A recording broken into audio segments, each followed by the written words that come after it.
What is up, guys? Welcome back to the Terrier Owner YouTube channel. Luna and Josh here, ready to make you guys another video, and today we are covering a topic that was specifically asked for in the comment section down below in a previous video, but we're going to cover my top 9 tips for dealing with shedding with a Jack Russell Terrier, coming up next. Alright guys, super excited to have you guys back, and we're super excited to cover this topic of shedding, which certainly does happen. Welcome back to the channel, guys. If you're new here and you have not subscribed, consider doing so now. This channel is all about the Jack Russell Terrier, helping you guys as much as possible learn how to take care of this dog while having some fun along the way. So subscribe if you haven't, hit the notification button so you're notified every Sunday when the new videos come out. Never forget to visit terrierowner.com, and never forget that throughout a video, a thumbs up helps me and Luna out immensely and supports this channel. Otherwise, let's dive into tip number 1, guys, when it comes to shedding with this dog, which is you just have to accept that it's going to happen. Right, Luna? Dogs shed, and it is very difficult to find a dog that doesn't shed at all, right? We have 2 that unfortunately shed quite a bit. We have a yellow lab, which you've seen in some of the other videos, and we have Luna here, which for a Jack Russell, she has the coat that is made to shed. The smooth coat, shockingly enough, is the coat with this dog that puts off those little wiry pin needle type hairs into the air, onto the floor, on everything that you own. So if you want one of these dogs, it doesn't really matter which coat you're going for, you know, like a long coat or smooth coat like she is. You just need to accept that shedding is going to take place and then deal with it, which is going to start coming in on these next tips that we have for you. But before we dive into it, I want to emphasize on tip number 2 what we just talked about. You do need to realize the difference between a smooth coat, the shorter coat Jack Russell, which you're looking at right here, and the long coat or the rough coat Jack Russells. A lot of people would think the opposite, that the longer coats shed more frequently, more often, or easily, which is the exact opposite actually. The longer coat Jack Russell shed less than the smooth coat Jack Russell, like Luna here. Let's just take a look. You get hairs in every petting. This is the dog for you. Have your allergies in the back of your mind. Understand what you can handle, you know, allergy wise, mentally, because shedding can become a mental drain, trust me. And just keep that in mind. And now let's talk about some of the things that you can actually do to help with the shedding, and kick it off with tip number 3, which is you need to brush your dog. You also need to use the correct brush when possible. I've always been a fan of the Kong brushes because they're soft, and I know that they don't do as good of a job as some of the higher end brushes with the real thin bristles. The Kong brushes, I feel like, were designed for big dogs no matter what the situation is, because they have, you know, the wide gaps in between each of the actual like plastic rubbery type bristles. But the reason I like it is because she loves being brushed with it, and it does still remove the hair. I know it's not doing as good of a job. The way that she relaxes during the brushing, how I know how soft it is on her body, is one of the reasons that I like using it so much. But you need to brush them. I would recommend as often as you can, but a minimum of once per week. You know, take them outside, out back, and just brush the crap out of them. Get all of that dead hair off of their body, and if you do it outside, you don't have to vacuum it up or sweep it up, and it's not blowing around in your house. It just kind of goes off into the wind and off into the sunset. If you can do it more often, you know, just step outside for, you're gonna yawn and then bite me? For like 3 to 5 minutes daily, do so. It's not gonna hurt to brush these dogs often. It gets those dead hairs out of them, and it keeps their coat clean. The next tip that I wanna get to you guys is about the bath time. And even if this dog stays clean for, let's say, 6 weeks, doesn't mean that you don't need to give them a bath every now and then. You don't have to do it often. In fact, we'll cover that a little bit later in the video, but I would recommend you give them a bath with quality shampoo, conditioner, something that's hypoallergenic, once every 6 weeks. Get them cleaned up, make sure some of that old dirt, debris, and old dead skin cells are removed. Give them a good scrubbing, dry them off, and then go back to your weekly brushing routine. If they get dirty, clearly you can give them a bath more often, but once every 6 weeks is just good overall for the dog.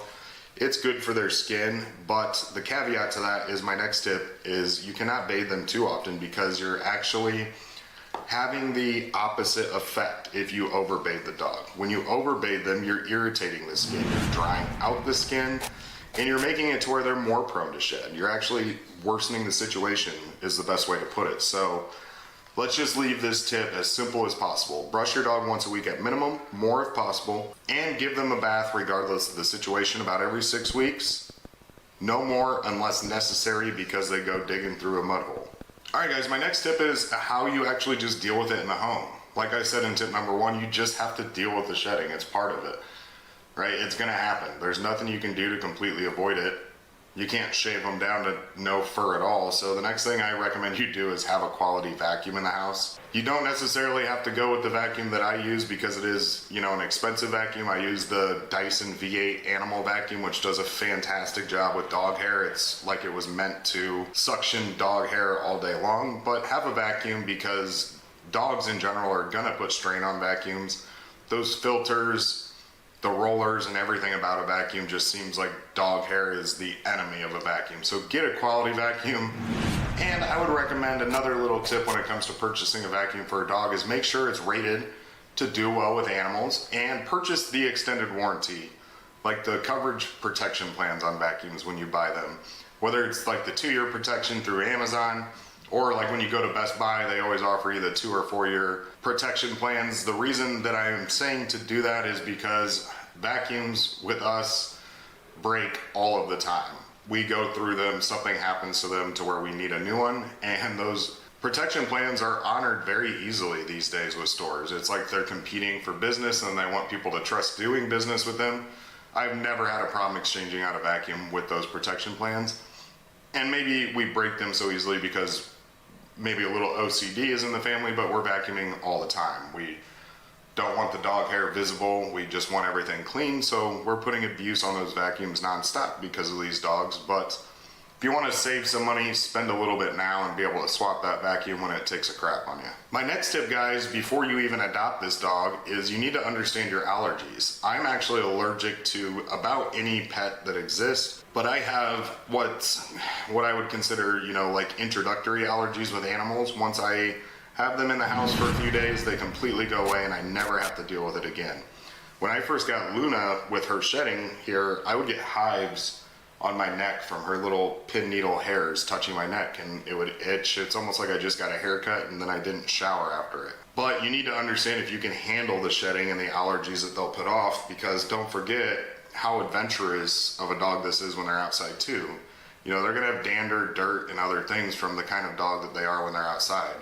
It's a working dog. They have prey instincts. They go under things. They go through things.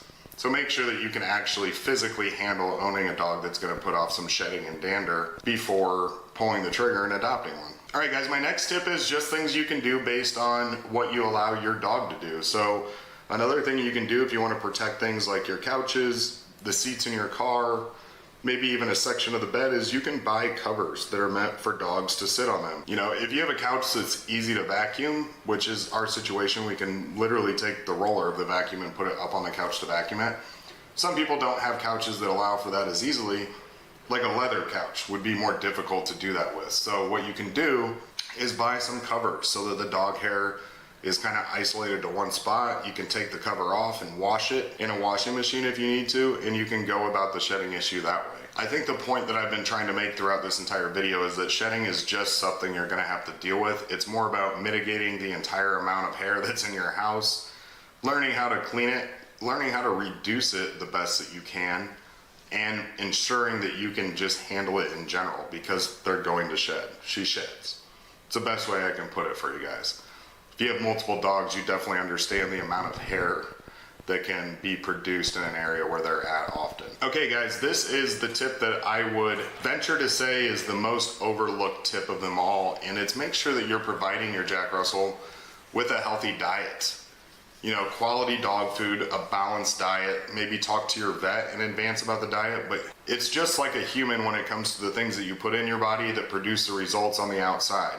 Dogs, whenever they have an imbalanced diet or they're not getting what they need, it can make a difference in their hair. It can make a difference in their shedding. It can make a difference in their behavior. It can make a difference in their energy level. So A balanced diet, while it doesn't seem like it would directly affect the amount of shedding you're going to deal with, it does. So make sure that that is kind of forefront and a top priority for you to discuss with a breeder or a vet to make sure that your Jack Russell is getting what they need, and it will probably help in ways that may not be super visible to you at first, but in the long haul it will make a difference. And like we always do, guys, we love to hear what advice you have for us. Do you have a special shampoo you like to use, a hypoallergenic conditioner that works well for you, something that just helps with shedding in general with your Jack Russell that you can share with the community so we can all learn from each other? Be sure to leave those comments down below for us. We love to hear from you and interact. Give us a thumbs up on the video if this has helped you or you've enjoyed our previous videos. Never forget that we have videos every Sunday at 11 a.m. coming out brand new. And don't forget to subscribe if you haven't subscribed so that you can keep watching these videos and learning about the dog breed. You can also visit us at terrierowner.com, check out the blog that is completely devoted to Jack Russell Terriers, and get answers to any frequently asked questions there. We appreciate you guys, and we are going to see you in the next video. Take care.